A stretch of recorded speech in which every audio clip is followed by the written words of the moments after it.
Hi అండి, welcome to Hindu RK vlogs. ఏంటి ఫిష్లు చూపిస్తున్నాను చూస్తున్నారా? నిన్నైతే సండే కదా, అలాగే నాన్ వెజ్ ఏదైనా తెచ్చుకుందామని బయటికి వెళ్తే ఇంకా మా వారైతే ఫిష్ మార్కెట్కి తీసుకెళ్లారు. ఇంకా ఫిష్ తెచ్చుకుందామని చెప్పి వెళ్ళాము. అక్కడైతే ఆ చిన్న క్లిప్ షూట్ చేసిన ఫిషెస్ చూసారా ఎంతేసి ఉన్నాయి అక్కడ.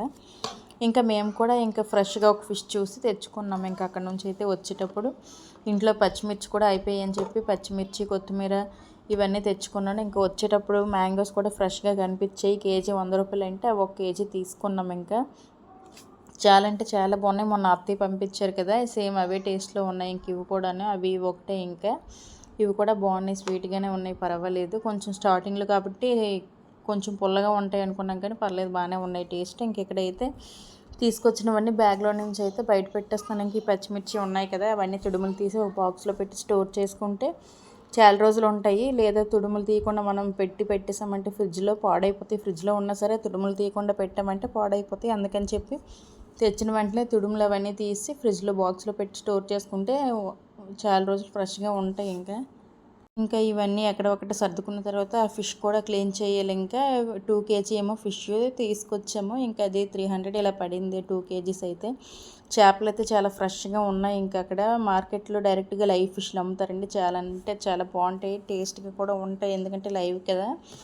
ఇంకా ఇవన్నీ మిర్చి మొత్తం తుడుములు తీసి అయితే బాక్స్లో పెట్టుకుంటున్నాను ఇక్కడ. నెక్స్ట్ ఏమో తీసుకొచ్చిన ఫిష్ అన్నీ నీట్గా క్లీన్ చేసుకోవాలి. ఫిష్ క్లీన్ చేసేటప్పుడు నీచు వాసన రాకుండా ఉండడానికి కొంచెం పసుపు, రాళ్ళుప్పు వేసి క్లీన్ చేసుకున్నామంటే ఏ నీచు వాసన ఉండదు. కొందరు లెమన్ కూడా వేస్తారు, లెమన్ కూడా వేయనవసరం లేదు.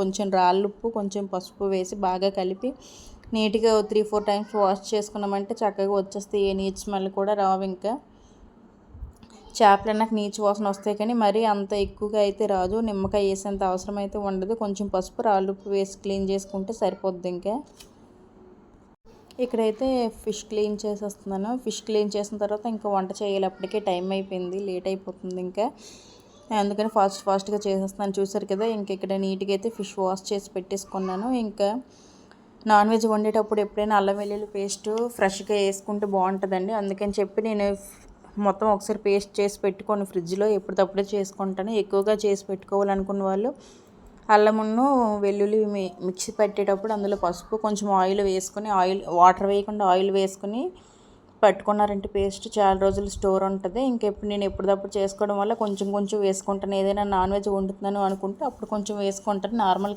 కర్రీస్కి అయితే అల్లం వెల్లుల్లి పేస్ట్ వాడను, మామూలుగా దంచేసి వేసుకుంటాను. ఇంకా అన్ని ఫిష్లు ఎక్కువైపోతాయి ఎందుకని చెప్పి పిల్లలకి నెక్స్ట్ టైం ఫ్రై చేసి పెట్టేయచ్చు అని చెప్పి 4 ముక్కలు తీసాను. ఆ రోజు అయితే మిగతావి మార్నింగ్కి నైట్కి అని చెప్పి వండేసాను. ఇంకా ఇక్కడైతే ఇంకా చూసారు కదా, నా స్టైల్ ఎలా చేస్తానంటే స్టవ్ మీద కడాయి పెట్టి కొంచెం ఆయిల్ వేసి బాగా ఆయిల్ హీట్ అయిన తర్వాత అందులో పచ్చిమిర్చి, ఆనియన్స్ వేసి బాగా ఫ్రై అయిన తర్వాత అందులో కొంచెం అల్లం వెల్లుల్లి పేస్ట్ వేసి బాగా పచ్చివాసన పోయేంత వరకు కలుపుకొని తర్వాత పసుపు, కారం, పచ్చిమిర్చి, జీరా పౌడర్, ధనియా పౌడర్, కారం ఇవన్నీ వేసుకుని పచ్చివాసన పోయేంత వరకు కాసేపు కలుపుకున్న తర్వాత అందులో చింతపండు గుజ్జు మనం నానబెట్టుకుంటాం కదా చింతపండు, ఆ వాటర్ కూడా అందులో వేసి తీసుకున్నాక కొంచెం మనకి ఎంత వాటర్ కావాలో అంత వేసి బాగా మూత పెట్టుకున్నామంటే ఇలా వాటర్ తెరులుతుంది కదా, చింతపండు గుజ్జు పులుసు తెరిలేటప్పుడు అందులో చేప ముక్కలు వేసుకుని ఒక 10 నిమిషాలు, పావు గంట మీడియం ఫ్లేమ్లో పెట్టుకున్నామంటే ఇంకా కర్రీ అయితే రెడీ అయిపోద్ది. ఇంకా ఫిష్ చూసారా ఎంత వేసి ఉంది, 2 కేజీ అని చెప్పాను కదా, దాని తలకాయ చూసారా ఎంత ఉందో.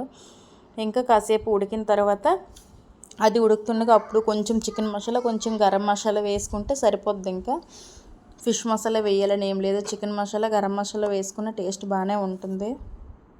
ఇంకా కొత్తిమీర కూడా సన్నగా తరుక్కుని అందులో వేసుకొని ఒక 10 నిమిషాలు మూత పెట్టుకున్నామంటే ఫిష్ మీడియం ఫ్లేమ్లో ఉడికించుకుంటే బాగుంటుంది. గరిటె పెట్టి ఎక్కువసేపు తిప్పకుండా కలీతో మెదుపుతుంటే అటు ఇటు ఇలా తిప్పుతూ ఉంటే ఇంకా అది బాగానే ఉంటుంది. ఇంకా గరిటెగా నేను పెట్టి కదిపామంటే ముక్కలు అయిపోతాయి. ముక్కలు అవ్వకుండా క్లాత్తో పట్టుకొని కళాయిని అటు ఇటు ఇలా తిప్పామంటే సరిపోద్ది. ఇంకా ఇక్కడైతే చూసారు కదా, ఇంకా కూర అయితే దగ్గర పడుతుంది. ఇంకా చెప్పా కదా, గరిటె పెట్టకుండా ఇంకా క్లాత్తో పట్టుకొని ఆ కడాయిని అయితే అటు ఇటు కొంచెం తిప్పామంటే ఇంకా అటు ఇటు చేపలు కదులుతూ ఉంటాయి. ముక్కలు అయితే ఇంకా ఏమాత్రం విరగవు. లేదా గరిటె పెట్టామంటే ముక్కలు పాడైపోతాయి, పగిలిపోతాయి.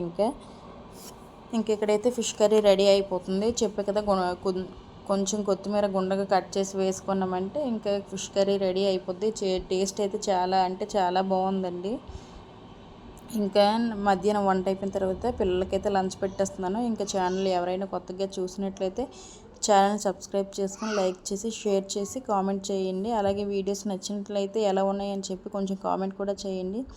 నెక్స్ట్ వీడియోలో మళ్ళీ కలుద్దాం. అంతవరకు బాయ్ బాయ్.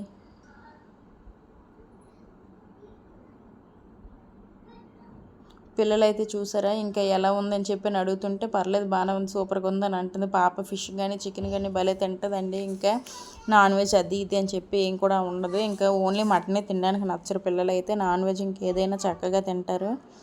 అంతేనండి, ఇంతటితో ఈ వీడియో అయితే ఎండ్ చేసేస్తాను. Bye bye.